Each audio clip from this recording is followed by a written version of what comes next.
tinggi ya Pak. Iya. Tapi angka kelayakan hidupnya Tinggi. orang nyaman paling tinggi juga. Jadi dilema orang di dia tapi uripe seneng. Cuman ada di Jogja. Setuju nggak Pak? Betul. Iya. Itu yang selalu sehatnya Yojo tertinggi. Uripe umure dawa paling tinggi. Ning miskin. Lah nggih. Kan lucu Pak. Nah ini kere tapi kok seneng. awet urip. Seneng lho. Apa meneh nek sugih ya Dat ya. Kowe rasa diomongke. Tadi meneh. Oke.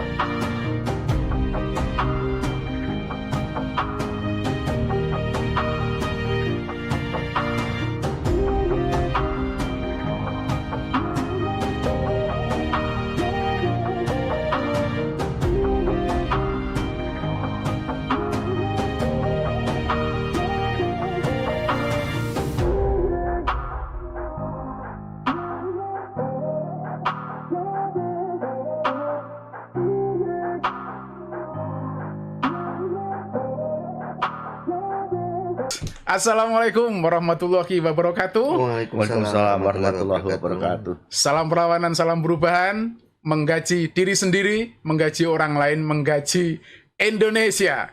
Seberapapun kegagalan Anda di hari kemarin ataupun hari ini, esok hari adalah harapan baru buat orang-orang yang mau bersyukur dan berubah. Amin. Allahumma amin. Pemirsa sekalian yang sangat saya hormati, hari ini adalah hari yang sangat bahagia buat kita semua karena di JBR kedatangan dua tamu keren. Yang pertama langsung saya kenalkan Mas Dero di sebelah kanan saya. Assalamualaikum Mas Dero. Waalaikumsalam warahmatullahi wabarakatuh. Beliau adalah anak muda yang hebat luar biasa karena dari tahun 2012 sudah memulai kerja-kerja kepeloporan dalam bidang wirausaha. Sekarang beliau mengampu di HIPMI, Ketua Cabang Bantul. Matur nuwun Mas sudah hadir pada siang hari ini. Mas Wiyadi. Sebelah kanannya adalah memang umurnya tua, tetapi nyatane tuwek. Tetapi karyanya untuk menginspirasi anak muda luar biasa hebatnya. Pak Edi Wahyudi. Selamat pagi Pak Edi. Selamat pagi. Assalamualaikum. Sehat Pak, Mas Dero sehat? Sehat, Sehat semua ya. Ketemu Dero mbok mumet dadi mbok karo Mas. Iki ketemu wong gendeng kabeh dadi waduh. Menyelesaikan masalah loh ya. Hari ini Pak Edi, Mas Dero, kita akan bincang-bincang tentang satu tema anak milenial. Prospeknya itu cari kerja atau mendirikan usaha. Kita nanti akan kulik-kulik ini semua dan sekitar persoalan itu kita minta reasoning dari Mas Dero dan Pak Edi masing-masing nanti untuk saya minta memberikan tanggapan, saran, nasihat atau apa saja bentuknya yang sifatnya adalah informatif buat menginspirasi adik-adik, kawan-kawan dan semua anak muda di Yogyakarta, khususnya lewat JBR. Ya, radio belajarnya orang Jogja ini pokoknya. Oke, saya minta untuk kasih prolog sebentar buat Pak Edi dan Mas Dery sebelumnya Mas Dero. Iya. Maaf. Kalau Mas Dero adalah mewakili dari teman-teman HIPMI ya. Teman-teman HIPMI. Kalau Pak Edi ini beliau sekarang adalah owner dari STM. STM bukan sekolah tapi Soto Tan Merian. Baik, sebelumnya kasih aplaus dulu buat dua narasumber ini. Yang pertama Mas Dero dulu. Siap. Saya minta kasih pengantar dulu. Seperti apa sih Mas sekarang prospek wirausaha itu menurut panjenengan? Oke, thank you Mas Wiyadi. Kalau dari segi milenial saat ini, apalagi di tengah pandemi, kondisi generasi milenial terkait dengan dunia entrepreneur memang malah justru mengalami peningkatan. Jadi orang yang dengan kondisi beberapa perusahaan yang mereka harus mengurangi karyawan, Ya, harus melakukan pemutusan hubungan kerja, itu akhirnya berpengaruh terhadap kondisi pribadi dari masing-masing anak muda. Kita berbicara di sini karena karena kita ada di lingkup dinas pendidikan pemuda dan olahraga DIY, jadi kita berbicara soal usia pemuda 16 sampai 30 tahun. Sangat disayangkan sekali karena beberapa di usia produktif harus kehilangan pekerjaannya dan mereka bingung. Sementara mereka tetap bisa melangsungkan hidupnya begitu loh. Jadi justru yang saya lihat kami amati justru ada peningkatan dalam jumlah entrepreneur karena terus kita ada yang ngomong soal reseller, apalagi sekarang di era milenial ini yang namanya orang jualan tidak dalam bentuk toko konvensional. Orang kudu duwe ruko, orang kudu duwe nggon bahasanya. Kecuali kalau modalnya gede kayak Pak Edi kan gitu meneh ya. Nek sing kantong-kantongnya tipis kayak saya gini harus mainnya adalah handphone karena di handphone semua orang punya toko dan nggak perlu repot-repot buka cabang karena aplikasinya kan banyak, ada yang hijau, ada yang orange, ada yang biru juga gitu dan akhirnya mereka menawarkan produknya mereka lewat toko-toko online tersebut begitu. Kemudian terus produknya dari mana? Nah, ini juga mulai berurban juga bahwa nek dulu itu ditekoni ciri khas produknya apa gitu kan. Kita kalau ketemu sama orang pun jualan apa kayak gitu, dalam arti produksinya apa gitu. Nah, sekarang di era milenial berbeda, geser juga. Jadi orang yon jimuk kono diwangi ngedol kene dari suatu brand yang besar. Kemudian dia menjadi reseller kan nek zaman biyen kan nyebutnya mungkin maklaran tapi nek zaman biyen kan maklaran identik dengan tukang hapus-hapus. Bundet lah bahasanya gitu ya. Tapi di era milenial ini ternyata enggak, karena justru reseller-reseller ini atau bahasa lawasnya itu adalah maklar diberikan suatu tempat tersendiri, dalam arti kalau kamu mau jadi reseller dengan harga seperti ini. Selisihnya ketika kamu beli ngecer segini tapi harus beli jumlah sekian untuk mendapatkan special price gitu. Nah, akhirnya itu menjadi suatu peluang usaha para generasi milenial tanpa harus pertama punya toko secara konvensional, juga tidak perlu punya produk. Dalam arti produk yang dia melakukan proses produksi, tidak harus punya gawe batik atau kalau saya kuliner juga tidak harus punya makanan yang harus dia produksi, tapi dia cukup ngesup atau menjadi bagian dari suatu brand besar atau yang lagi happening. Tapi sayangnya satu Mas Wiyadi, kalau saya lihat malah justru untuk beberapa produk itu latah. Jadi cuman ada 1, 2, 3 bulan terus skip. Terus baju juga seperti itu. Beberapa misalnya kalau yang lagi ngetren itu skincare pun juga pergeseran dari satu brand ke ini tuh cepat banget sekali ya. Gitu, terutama di Jogja saya perhatikan seperti itu. Jadi ini suatu tantangan untuk para pelaku usaha yang lawas yang pengen tetap eksis, dalam arti harus delok kahanan jobo piye supaya kita punya bisnisnya tetap bisa settle. Itu sih kalau yang saya rasakan sekarang. Jadi memang kompetisinya semakin gila. Terus saiki wong-wong tambah nekat karena kalau dilihat aplikasi kayak yang gini-gini gitu kan aku kadang mikir ya Allah, tapi yuk delok followernya wis andaya kokrak gitu dan ternyata memang ya karena 2 tahun nggak ngapa-ngapain judek wiro kaya ngono kuwi kan rak ya mesot gitu ya. Sekarang buat Pak Edi. Ya. Saya langsung tembak dengan pertanyaan yang langsung saya biar ngegas menginspirasi anak-anak muda kita. Bapak itu kan dulunya seorang pegawai negeri, ASN. Wes enak jabatannya ora rendah tapi tinggi. Kenapa kok keronto-ronto harus jualan soto? Apa spiritnya itu, apa di dalam itu? Harusnya kan sudah tinggal enak-enak gitu. Iyalah ya. Iya kan Mas? Pesangonnya aja udah tahu lah. Soalnya sopir Rono terakhir Pak Edi pakai keronto-ronto jualan soto. Apa yang terjadi, Cuk? Ini yang orang memandangnya beda. Jadi kalau memandang akuarium itu jangan dari belakang akuarium. Enggak kelihatan ya. Minimal sekolah samping, syukur cetro iso depan. Jadi saya mau kasih tips aja saya. Sak cilik-cilik usaha apapun namanya jualan. Jadi itu tak temukan tahun 2012. Ya. Awal saya di BPO. Nah, saya sebelum jadi pegawai negeri jujur aja sudah punya usaha kecil-kecilan. Sehingga perjalanan waktu ya saya selalu dikasih tahu sama orang tua, kowe nek mlaku wong urip 2. Oleh kamu sebagai pegawai negeri, tapi kaki itu yang satu kamu manfaatkan.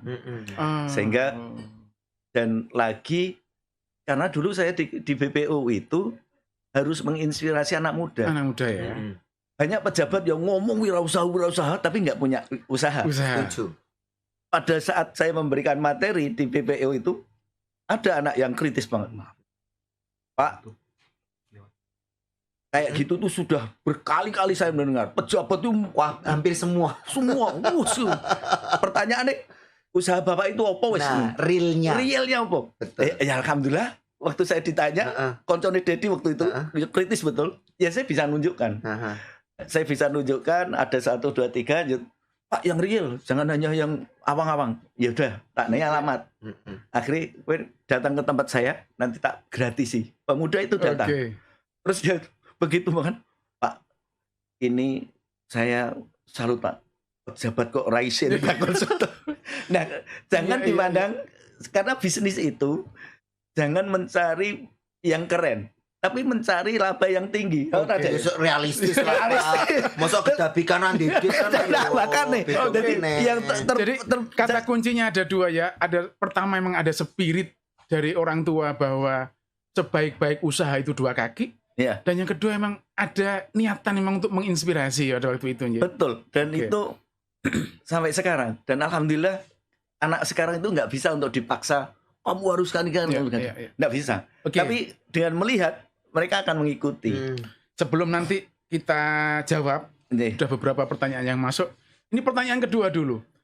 Kenapa Mas Dero, Pak Edi, fenomena sekarang anak-anak muda itu mainstreamnya masih seperti dulu? Lebih baik cari kerja daripada memulai usaha. Kira-kira ada faktor apa? Apa penyebab utama dari domain berpikir mereka kok tetap tidak tertarik dengan dunia wirausaha itu wonten menapa? Ada apa? Kalau menurut saya sebenarnya memang ya secara manusiawi yo sing jenenge wong urip kuwi penak memang jadi mungkin bahasanya adalah dapat gaji per bulan. Mapan. Iya, jadi teko nyambut gawe nek di ono gawean ditandangi, nek ora ono gawean kan gaji buta. Mungkin bahasanya seperti itu. Tapi kalau kita menjadi seorang entrepreneur kan kita harus melakukan inovasi. Kita harus berpikir sesuk arep turu aja, mau tidur aja kita ngen-ngen. Sesuk jam 09.00 gibah sama Pak Edi. Bila difasilitasi sama BPTKP. Alhamdulillah. Gitu. Terus nanti siangnya dikit kemana, habis sholat Jumat kemana, itu kan kita selalu ada planning. Nek karyawan saya pastikan tidak. Jadi bahasa gampangnya adalah mereka sudah ada di zona nyaman.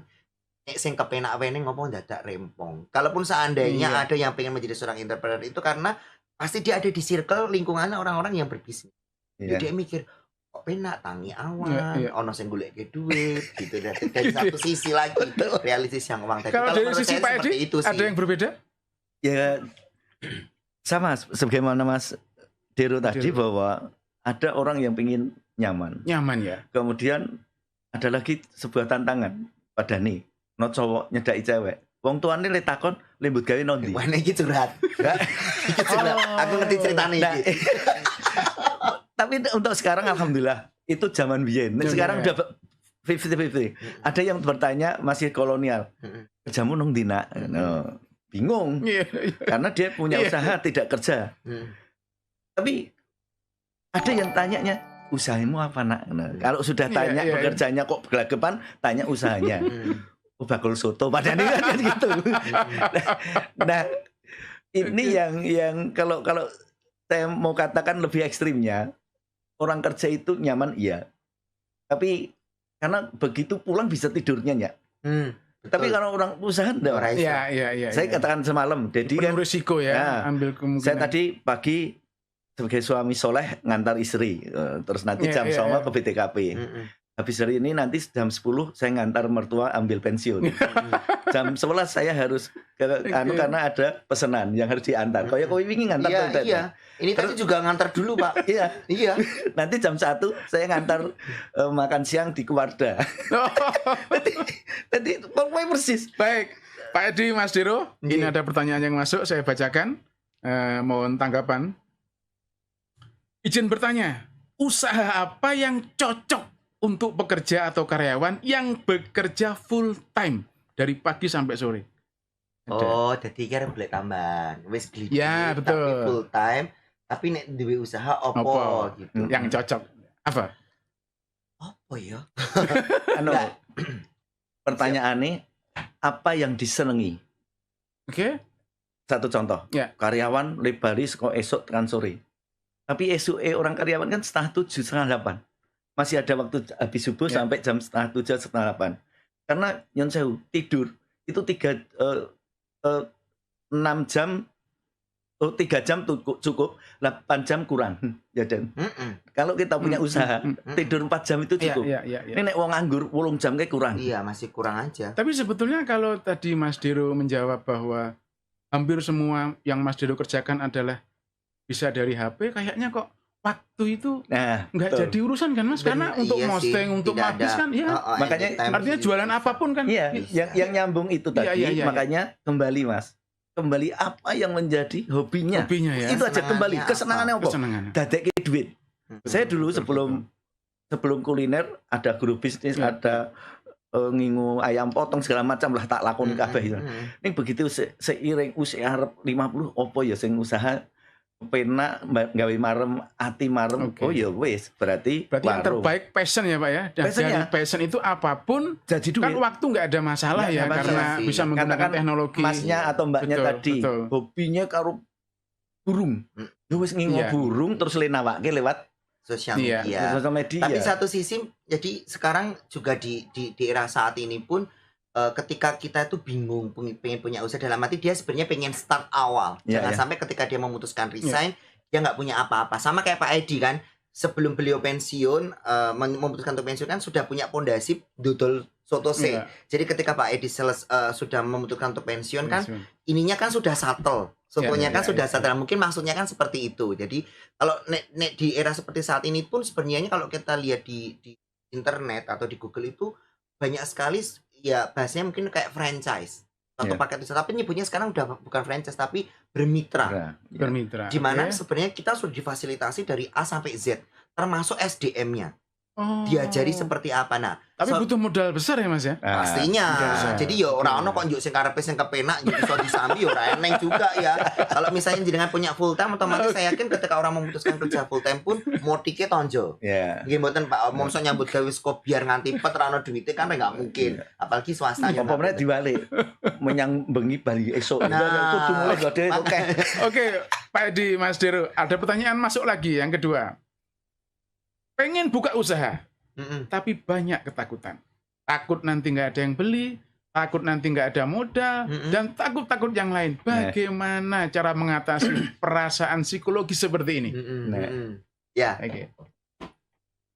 Edi, Mas Dero, sebelum kita lanjut untuk membahas tentang tema kita akan sapa terlebih dahulu beberapa dan banyak sekali pemirsa yang langsung on dan menyapa kita. Ada Mas Oki Pambudi, pagi Mas. Mbak Maria, Mas Ari Arsa, Mas Afi Fahrozi, dan Mas Ruth Selma. Dan ini ada yang respon dengan satu pertanyaan.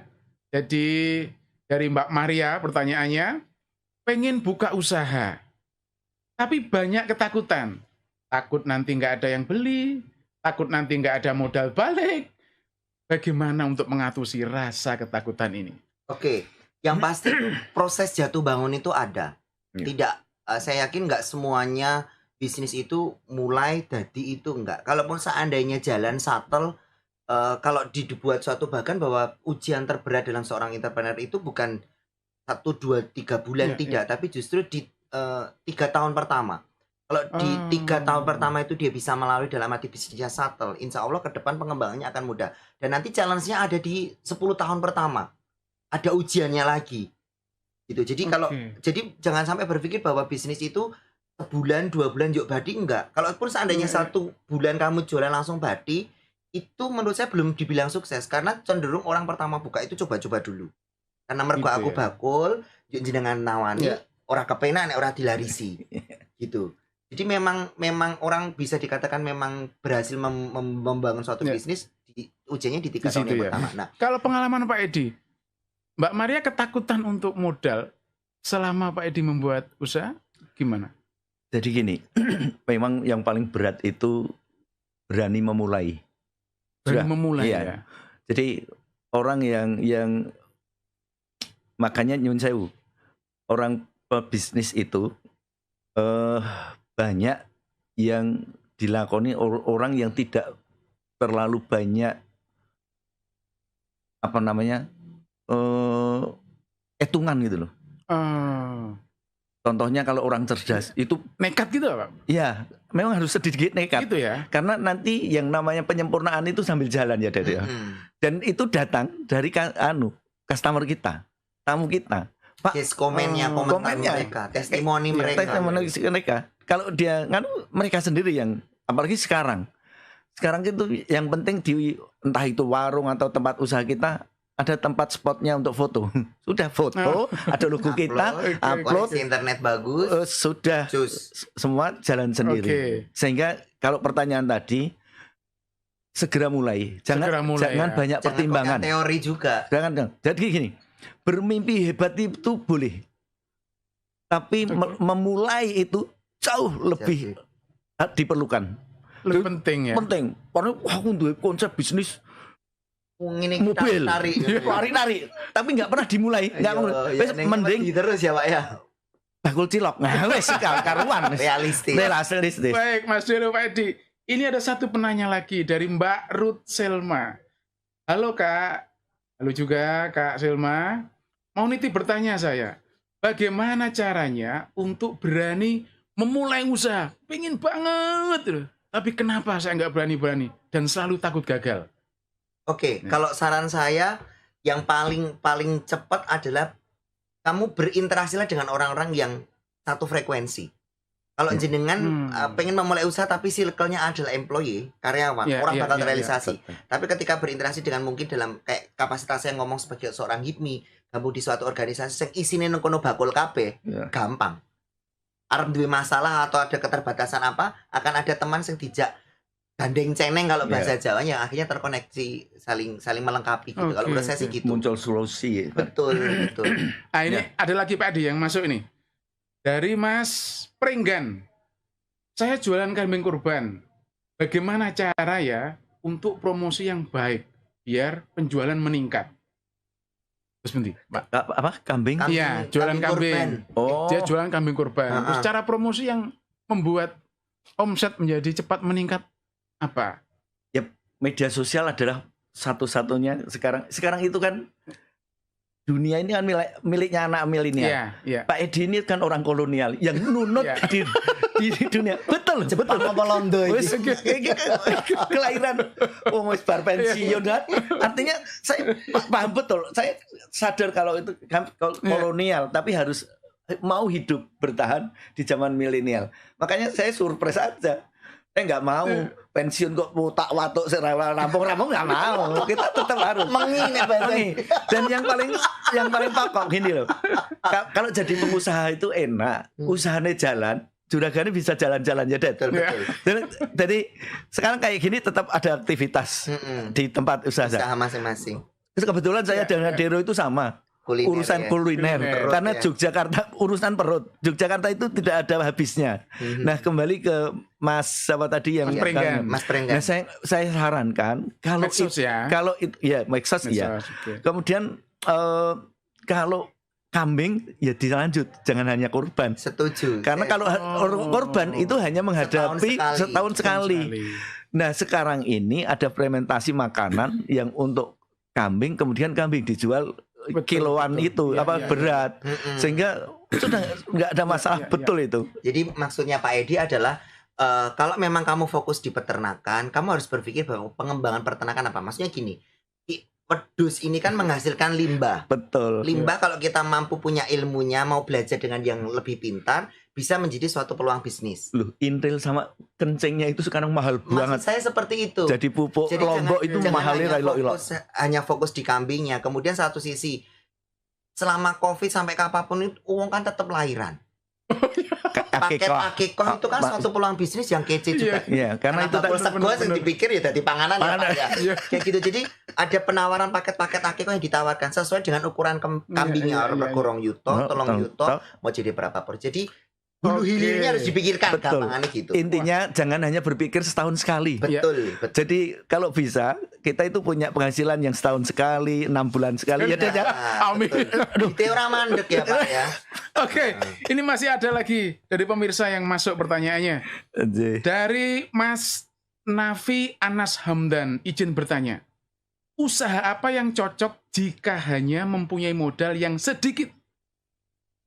Ya nek itu sama sih kurang lebih pertanyaan dengan tadi yang full time tadi ya. Memang passionnya ke hobi dulu. Senengnya hobi. Kalau memang dia suka berhubungan dengan makanan, ya yang kecil-kecil dulu mungkin dia repackage. Dalam arti misalnya kayak kerupuk kemplang dari Palembang ya. Kerupuk kemplang itu kan Pak namanya. Itu kan sekarang bisa yang namanya kita jadi reseller itu kulaan sekokono yang mungkin harganya kosnya tidak terlalu tinggi, tapi harus mencantumkan legalitas. Jadi kayak semacam izin halal atau BPOM atau mungkin PIRT. Ya nanti kita di sini rebranding atau repackage. Tuku bal-balan berapa kilo terus diwadai cilik-cilik. Itu yang dilakukan anak saya. Anak-anak zaman kan gitu. Modalnya sithik, ya badine otomatis ya receh juga, tapi nek gemi banyak juga. Banyak juga ya bisnis Cina lah. Itu sithik tapi ajek. Betul. Jadi anak saya menggunakan waktu hanya Sabtu Minggu untuk packing. Kemudian sebarin ke semua rumah makanannya. Terus dia kalau nanti habis di rumah makannya itu dia ngebel. Dia sudah bisa mengkritisi. Aku gitu mau nek bisnis koyo ayah, tandang gawe kok bendino. Ya apalagi kalau matengan anak sekarang kayak gitu. Iya. Dia membandingkan. Ini loh ya. Modalku ini, kemudian jadi udah nggak ada masalah ya, modal kecil atau besar. Yang ada di sekitarnya sebenarnya. Mereka akhirnya seperti itu karena orang ngerti kudu arep curhate mbek sopo. Nah, kita ada di sini kan terkait dengan untuk edukasi mereka. Dan kalau maaf, yang penting memulai. Dan kalau bisa dari yang kecil saja. Saya sarankan kayak gitu. Nanti kalau memang sudah eksis seperti yang disampaikan Dero, modal itu sekarang maaf beda dengan dulu. Dulu itu amit-amit ya. Kita bawa sertifikat untuk pinjam ke bank, di survei tonggo teparuh ngerti ya itu. Jadi kondang utang aduh ki nganggo berke sertifikat bapak nih kan gitu. Nah sekarang enggak.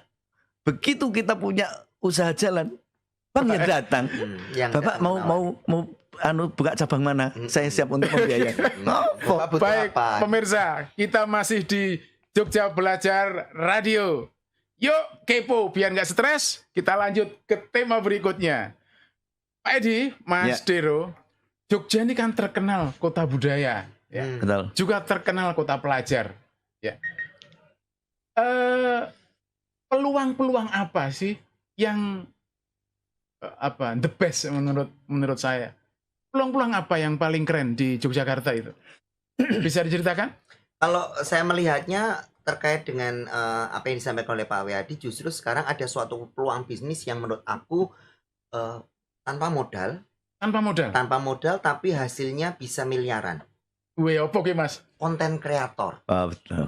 Jadi orang-orang yang lama seperti Pak Edi ini kolonial. Oke. Orang-orang kolonial ini yang notabene belum melek IT dan kita anak-anak muda yang notabene kota pendidikan, kota budaya tadi memfasilitasi apa yang menjadi kendala Pak Edi. Pak Edi perlu namanya konten kreator terkait untuk publikasi di TikTok, di Instagram atau mungkin di YouTube yang seperti saat ini kita lakukan. Saya yakin yang ngampun dan eksekusi Pak Edi nggak tahu. Orang ngerti blas. Nggih mboten Pak, tapi teman-teman konten kreator yang ada di backstage kita, di belakang layar itu orang-orang yang nyun saya mungkin awalnya mungkin tidak perlu pakai kamera yang mehong-mehong seperti ini ya, tapi lewat handphone aja tinggal perlu apa Pak Edi dicocoknya karo efek-efeknya, suara-suaranya gitu terus dijual. Karena ada teman saya seperti itu. Berarti itu pas ya Mas ya, Jogja kota pelajar, Jogja kota budaya. Banyak orang kreatif karena betul. Nek Jogja itu nyun saya mungkin angka kemiskinannya agak tinggi ya Pak, tapi angka kelayakan hidupnya orang nyaman paling tinggi juga. Jadi dilema orang di dia tapi ke uripe seneng. Cuman ada di Jogja. Setuju nggak Pak? Betul. Iya. Itu yang selalu sehat Yojo tertinggi. Uripe umure dawa paling tinggi. Ning miskin. Lah nggih. Lucu Pak. Nah ini kere tapi kok seneng. Awet urip seneng. Apa meneh nek sugih ya Dad ya. Kowe rasa diomongke tak di meneh. Oke, yuk masih ada dari pemirsa yang masuk pertanyaannya, dari Mas Sinau Bareng, izin bertanya, siapa mentor dari masing-masing narasumber? Oh, maksudnya ini Pak Edi Wahyudi sama Mas Dero ini ya. Terus yang kedua, bagaimana peran mentor menurut Bapak-Bapak bagi orang yang mau memulai? Ya ini yang lebih penting pertanyaannya. Ya. Pentingkah mentor itu bagi seorang calon pengusaha pemula? Iya. Oke, kalau saya ditanya siapakah mentor, saya akan jawab bapak saya. Betul. Bapak saya. Jadi pendidikan karakter paling utama itu dari keluarga. Bapak saya itu PNS, tapi karakternya persis kayak Pak Edi. Oh, Jam kerjanya nih Union saya nek kolonial PNS nggak seperti sekarang ya. Jam 10 wis mulai. Binyak loh. Ketika saya cilik loh. Setuju nggak? Jam 10 udah pulang. Nek umumnya PNS liane yo gur yo wis ngopor apa bapak saya tekun melakukan banyak sekali aktivitas yang sekiranya mendatangkan penghasilan. Nah, secara tidak langsung saya belajar di situ. Ya. Kunci dari bapak saya yang disampaikan adalah urip mungkin pertama disiplin. Ya. Yang kedua orang jimuk rezekine wong liya. Orang nyerobot rezekine wong liya. Jadi insya Allah urip akan tenang dan rezeki akan lancar. Nek saya itu. Gitu ya. Iya, dan ketika tahun kemarin saya kehilangan bapak, jujur memang rondo galau. Karena apa? Yang paling kritis terhadap usaha saya itu memang bapak saya. Misalnya nek mudawi sego nemu menai sego kok kesedidian, itu yang paling kritis bapak, karena bapak saya akan menilai nek apik dialem, nek elek Oke. Kalau Pak Edi, objektif. mentor terbaiknya sinten?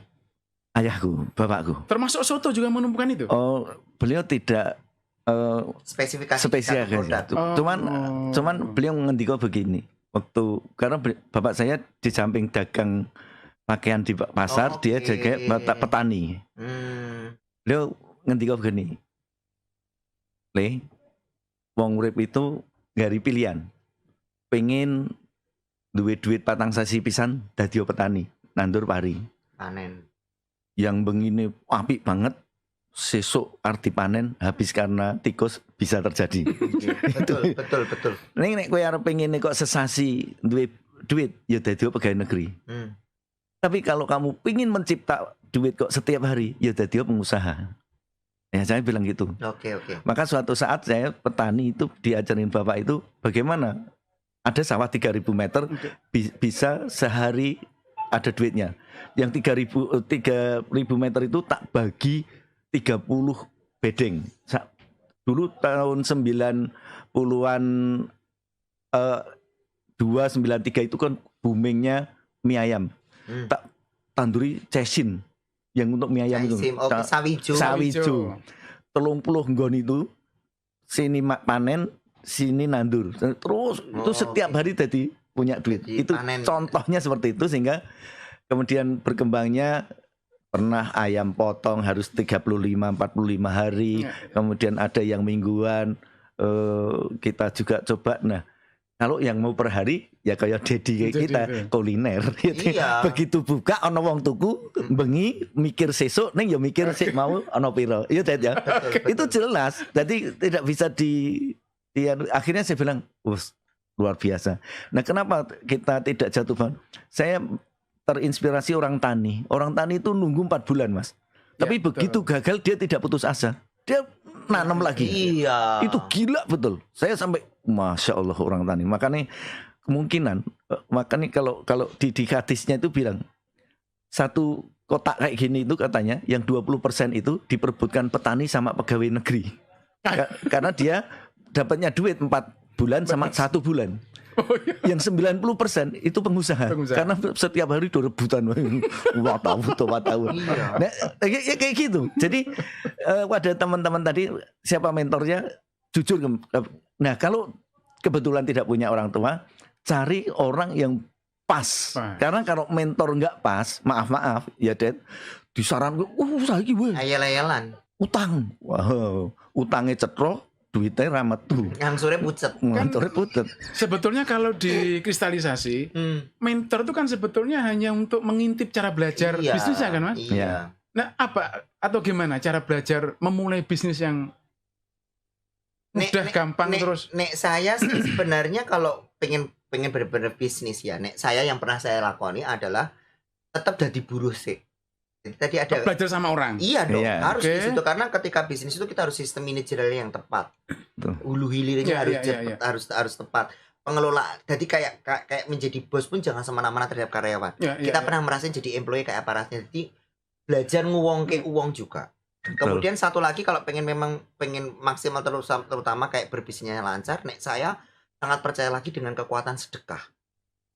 Berapapun penghasilan kita, berapapun hasil omset kita, selalu sisihkan untuk bersedekah. Saya diuntungkan bakul sego. Sego itu kan barang mateng itu kan risikonya besar. Umpamane bengi ke ora payu, awal-awal usaha saya jualan sambel dulu. Sambel sama ayam goreng ora payu sesuk didol ora layak, muter. Tak penaki segane, tak wade kerdus muter. Kan kalau malam itu ada yang pemulung, gelandangan. Mas, ternyata terus esuk ngerti-ngerti Mas besok pesan berapa box, besok ada rombongan reserve segala macam. Saya percaya di sana Mas Wiyadi. Oke, Pak Edi, Mas Dero, ada pertanyaan yang masuk lagi nih.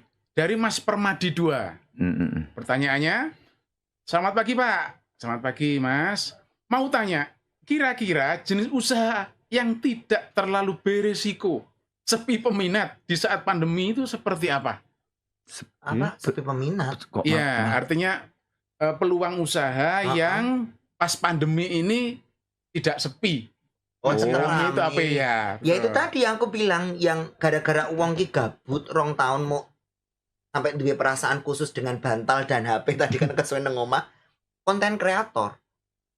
Karena konten kreator itu terkait kayak buat video-video pendek untuk TikTok, upload sebentar, kemudian terus ada tulisan apa yang ingin disampaikan, itu jadi peluang bisnis. Jadi saya lihat itu jadi gini, misalnya Pak Edi ini kan kolonial, bakul soto, tapi secara sosial media selama ini promosinya Pak Edi cuman gedok tular bahasanya, belum bisa memaksimalkan sosial media. Kemudian saya sebagai seorang konten kreator terkait dengan tahu videografi dan editing segala macam, karena cuma dari handphone tadi, mempreview produk makanan atau tempatnya dari Pak Edi. Kemudian, dan itu dipublish kemudian. Dipublish. Nah, biasanya itu gini, misalnya Pak Edi itu ora koper dolanan Instagram atau TikTok. Saya memfasilitasinya.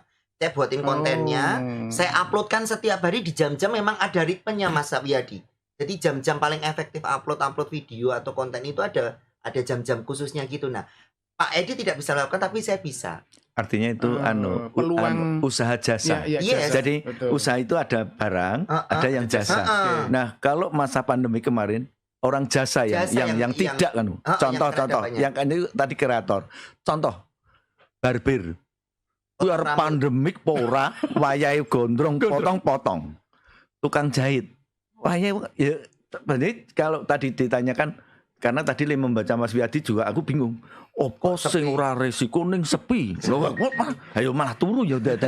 Nah, artinya apa yang tidak ada risiko dan jasa. Jasa ya? Iya, tukang potong rambut. Butuh skill Pak ya? Oh iya, harus ada skill. Tapi kalau yang jahit dan potong rambut kan ada keterampilan khusus. Tapi kalau konten kita bisa belajar dari sosial media juga. Yeah. Dari YouTube atau dari beberapa. Kan banyak tuh kita nonton channel-channel YouTube tuh yang kita bisa belajar di sana. Betul. Itu jadi jasa. Kalau yang kemarin, tapi kalau yang barang kemarin terhantam semua. Kuliner, remuk redam. Ini maksudnya ditanyakan mungkin yang barang ini Pak, kalau ini konteksnya. Kalau barang kira-kira apa Mas? Iya barang tetap. Iya maksudnya gini, kalau seandainya dari sekian banyak pun yang tahan pandemi ya, maksudnya barang yang kebutuhan pokok, sandang pangan papan, tetap pangan. Kalau misalnya kita sempat tutup, Pak Edi mungkin nyon sewa karena kalau soto itu kan fresh, tapi kalau saya kan dine-in kan berpikir bahwa akhirnya orang itu berpikir piye panganan kuwi kan awet. Akhirnya solusi selama pandemi bisa buat frozen food Pak. Jadi bakso, ada dimsum, ada kebab segala macam. Ya akhirnya orang berpikir kan juk mikir waduh pandemi, income nggak ada, tetap iso makan tapi panganannya nggak langsung habis. Nek soto kan diinget-inget ngimboten tojo to Pak langge. Ya paling ya tadi sore sumbangin kan gitu. Iya.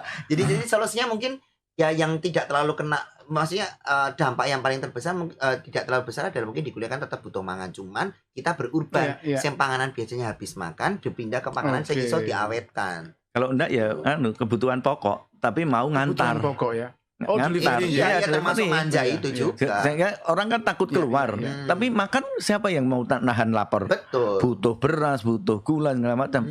Waktu kemarin ya kita banyak yang pindah jadi tukang dodol supermie, dodol Sampai gula. ada beberapa rumah tangga itu dia jual bahan bakunya dia loh, tepungnya dia, berasnya dia. Jadi dia bocorin resep ini. Dia membocorkan misalnya dia kok enak rumah makannya mergo jenis beras ini, tepungnya oplosannya ini ada tuh rumah makan yang warnanya merah itu Pak. Karyawannya dijual di depan pakai meja gitu kan Pak bahan bakunya. Ada kayak gitu. Baik, Pak Edi, Mas Dero. Kiranya hanya waktu yang memisahkan kita. Tuh kan Pak. Jadi episode berikutnya ini. Amin.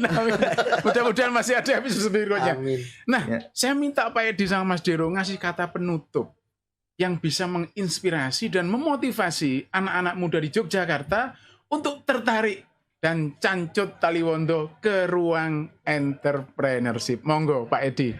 Yang pasti segera memulai. Karena jadi pengusaha itu enak. Usahanya jalan, kita bisa jalan-jalan.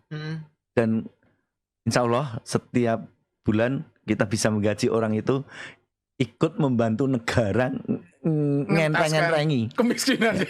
Tapi yang penting satu, ikhtiar top. Kemudian berdoa, kita punya Tuhan. Berdoa ya. Kemudian yang ketiga, kita punya orang tua, yang punya orang tua minta restunya. Kemudian sedekah ya. Yang terakhir silaturahmi. Udah 5 itu aja. 5 ini paketnya buat kawan-kawan semuanya. Segera memulai untuk usaha. Mas Dero monggo. Udah diambil semua Pak. Kebagian apa dong kesimpulannya? Tapi yang pasti kalau menurut saya memang ini suatu tantangan untuk generasi milenial. Kita harus pintar-pintar memanfaatkan sosial media atau kita berhubungan interaksi dengan orang. Jadi kalau kamu pengen menjadi seorang entrepreneur ya kamu harus berada di circle-nya orang entrepreneur. Karena kalau kamu circle-nya tidak dengan satu orang yang satu frekuensi sama kamu akan susah untuk merealisasikan apa yang menjadi impian atau keinginannya kamu. Seperti itulah kalau pengen jadi PNS ya circle-nya ya PNS, kerja pagi sampai sore untuk bisa mengembangkan akhirnya punya usaha yang lain harus berhubungan dengan ya orang-orang yang berkecimpung di dunia entrepreneur. Mungkin tambah satu lagi. Silakan. Sekarang gini masalahnya. Pegawai negeri kemarin Menteri RBI PAN sudah tolong generasi ke depan jangan bermimpi ke sana karena itu tantangan. Kemudian yang menjadi pesaing berat sekali. Sekarang itu ada tes, kalau nggak masuk passing grade sudah terbuang istilahnya. Iya. Terus tapi memang harus dibutuhkan orang-orang pinter kayak guru kan harus pinter ke wong. Dokter harus pinter karena bisa ngobati. Nah, pegawai pejabat itu juga harus cerdas. Tapi pengusaha tidak harus cerdas. Iya. Tidak harus cerdas saja bisa jadi pengusaha. Apalagi nek cerdas ya. Paling orang juga tambah jadi narasumber. Jam terbang. Kan gitu. Baik. Terima kasih Pak Edi, Mas Dero. Insya Allah dan semoga edisi berikutnya kita akan adakan kembali. Pemirsa yang sangat saya hormati, di penghujung acara Jua karena waktu yang sangat terbatas. Terima kasih atas semua atensi teman-teman semuanya. Khusus narasumber pada hari ini Pak Edi, Mas Dero atas kesempatan waktunya. Sekali lagi salam perlawanan, salam perubahan, menggaji diri sendiri, menggaji orang lain, menggaji Indonesia. Sepakat dengan Pak Edi, seberapapun hari kemarin kegagalan kita, action hari ini adalah harapan baru untuk masa depan kita bersama. Amin. Wassalamualaikum.